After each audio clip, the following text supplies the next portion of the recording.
Hello, welcome to the next video. As you can see, we're now looking at something called paired statement keys. So this is another way we can identify things, but it's different to the branching keys we last looked at. But you can see here, with my wonderful drawings, focus has gone rubbish. Oh, it doesn't normally do that. You can see here with my wonderful drawings of fish again, but we're going to be identifying each of these fish. And so we'll try and figure out what each of these fish is called. A silly example, just so we get the hang of it, then we'll look at some more. So I'm just going to zoom in on this a bit. And so, these are called paired statement keys because we have a statement about the fish, and each one comes in a pair. So here, statement 1 we have, or pair 1 I should say, has a forked tail or no forked tail. That's one pair of statements. Pair 2 has two things, and pair 3 does also. And then this other column is basically an instruction. So it's like the branching keys, where you'd go one of two directions based on whether it had something, and then you would go down another branch and so on. But this time it just tells you to go to another pair of statements. So let's see if we can follow it through. Let's start with this red stripy fish here, try and find out what it's called. So our first statement is, has a forked tail or no forked tail? Well, this one has no forked tail, so that says go to 3. That means go to statement pair 3. So then we go to 3, and it says has stripes or has spots. Well, this one has stripes, so it is Linda. I've given these really wonderful, obviously fish names as well, as you can see. If you've never called your goldfish Linda, I mean, you're missing out. So, let's look at this fish. Again, when you pick an animal or an object or anything to identify, always start with statement 1. Just like when you're doing the branching keys, you always start at the top and work your way down.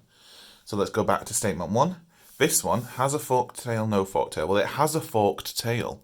So that says go to number 2. So let's go to number 2. So then number 2 is saying to us, has a fin, has no fin. So this one here has a fin on the top. So that fish is Bob. And you've seen how this works. We'll go through it all, but hopefully you're getting the gist of this now. So let's look at this fish. Has a forked tail, no forked tail? Well, this has got no forked tail, so go to 3. Has stripes or has spots? Well, this has spots, so it is Sally. Now, just like with the branching keys you were looking at before, the more animals or objects there are to identify between, there'd be more branches. And so the more things you had to identify between here, the more statements you would have to use. Just to show how it works, so I've gone nice and simple, just 3 different statements, but it's quite common to see 5, 6, 7 statements to identify something. So let's look at this last fish. Well, it has a forked tail, so that means go to 2.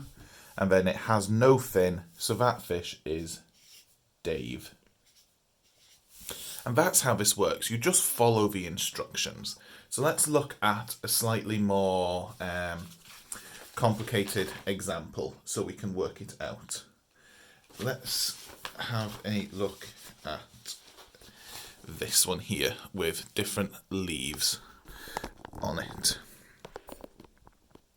So at the top, it's given us a wee thing that might help us with it. So it said that lobes mean like these sticky out bits on leaves here, and serrated edge means it's got a jagged edge like a knife. And so they're things that might be in the instructions that we didn't know what they meant. So let's have a look at this and see if we can use this to identify the leaves. Let's start with A, and we'll start with number 1 first. So, is this a single leaf or several leaflets? Well, this is just one single leaf, so that means we go to pair 2. So at pair 2, it's a leaf with prickles, leaf with no prickles. Well, it hasn't told us what prickles are, but I'm assuming prickles are like these sharp pointy bits. So we'll say it's leaf with no prickles. So that means go to 3. So then we go to 3. So the leaf edge, does it have lobes or leaf edge with no lobes?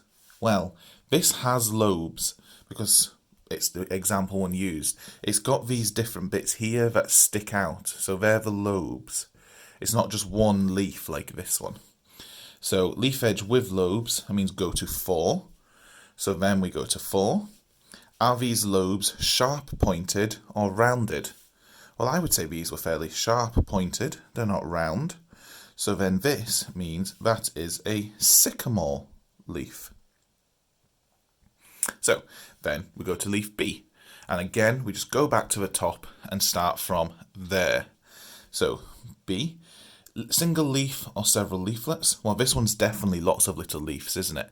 So that's several leaflets. That means go to 6. So let's head down to 6. Are these leaflets in a fan shape or are they in pairs? Well, to me, they look like they're in pairs, don't they? Because you've got a pair here, a pair here, a pair here. So if they're in pairs, we go to 7. So then 7, is the leaf edge serrated or is it plain? Now remember, serrated means jagged like a knife. This doesn't look serrated to me, it looks plain. So I would say that was an ash leaf. There we go. So that means that is ash. So I'm going to skip over this one, just so we can see how it works. I'm not going to do every single one. So let's look at this one here now, D. Single leaf or several leaflets? Well, to me, that looks like it's got several leaflets, because it looks like each one of those is a separate little leaf bit. So that means go to 6. So we head on down to 6. Are these leaflets in a fan shape or in pairs? Well, these ones are in a fan shape, aren't they? They're fanned out. So that means that is a horse chestnut leaf. So we didn't have to go through many instructions there to identify that one. Next, let's look at this leaf. Is it a single leaf or several leaflets? Well, it's a single leaf. So that means we go to 2. Does this have prickles or no prickles? You'll see it's got prickles. This looks sharp and pointy to me. So that means this is holly. And you'll notice that generally also, just like with the branching keys, each of these pairs are basically opposite statements to each other. Single leaf or lots of leaves. Prickles, no prickles. Lobes, no lobes. Let's pick another one to look at. Let's look at this one. G. Is it a single leaf or several leaflets? Well, this is a single leaf, so that means go to 2. Prickles or no prickles? No prickles, so let's go to 3. Lobes or no lobes? Well, that has lobes, so let's go to 4. Are they sharp pointed or rounded? Well, these look pretty rounded to me, so that is an oak leaf. And that's how these work in a more serious context. And so you see there was 8 different leaves to identify here. So we had a bunch of different statements, but it worked exactly the same way. We just looked at each statement, so always starting with one, and then just followed the instructions and went down the way until we can identify each of the leaves. Now, just like with the branching key ones, I also want you to be able to make one of these yourselves, make one of these keys. And so I'm going to go through a little example now of how to make one of these keys, but I'm going to keep it simple.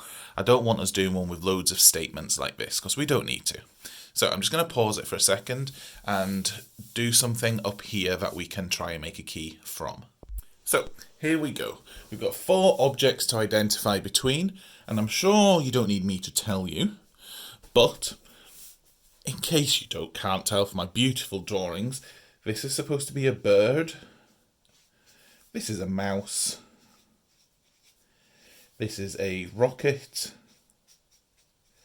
And this is a car. And now you find out why I don't teach you art.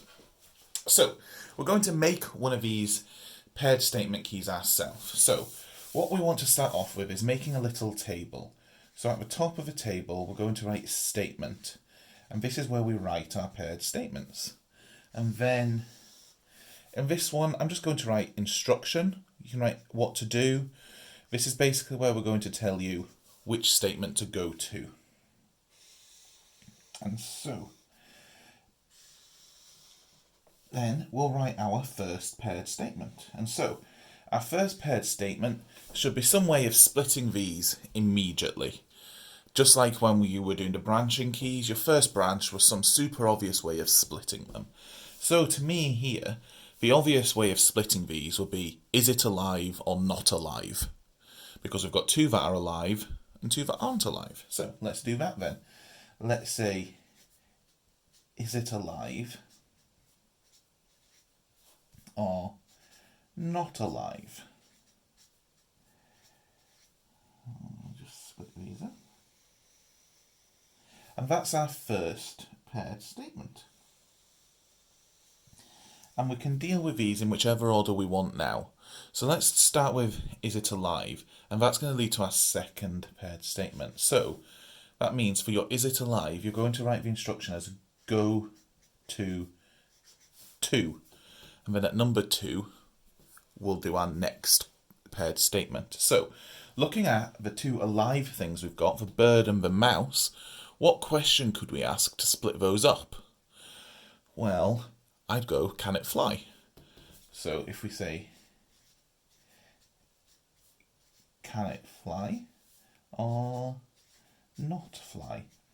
So probably what I actually should have done, and I'll make sure to do it on the next one, is I shouldn't have written can it fly, because you're not supposed to write these as questions. It's supposed to be statements. So also here I probably should have said it is alive and then not alive, and it can fly and it can't fly. These are supposed to be statements. So can it fly? Well, if they say yes it can fly, it must be the bird. And if they say no it can't fly, well, it must be the mouse. So we've dealt with these two now. We've dealt with the is it alive statement. So now we need to deal with a not alive. So that means we're going to have to write another pair of statements. So to deal with these, we'll write in this instruction here, go to 3. And then someone will head down here. So now we're looking at a rocket and a car. What question could we use to split these up? We could do exactly the same as we did for the alive one. Can it fly? But just to mix it up a bit, I'm going to say has wheels or no wheels. So, has wheels and no wheels. So, the one that has wheels, well, that must be the car. And the one that has no wheels, well, that must be the rocket. And there you go. That's us made a key. So let's try and use it. Let's pretend we don't know what these things are. I'm just going to scribble them out, actually. No one else is using this again, so it's okay. So I'll scribble these out. And if you want, get someone else to come and watch this and see if they can use it. And you see if you can explain it to them. That will show you really understand it. So let's pick one of these items. Let's go with this one. So we want to know what this item is, basically. So say, is it alive or not alive? Well, it's not alive. So that means we go to 3. So we head to 3. Does it have wheels or no wheels? Well, it has no wheels, so it's a rocket. And there you go. That's how these paired statement keys work. Hopefully that was understandable. If not, you know how to get in touch. Thanks for watching.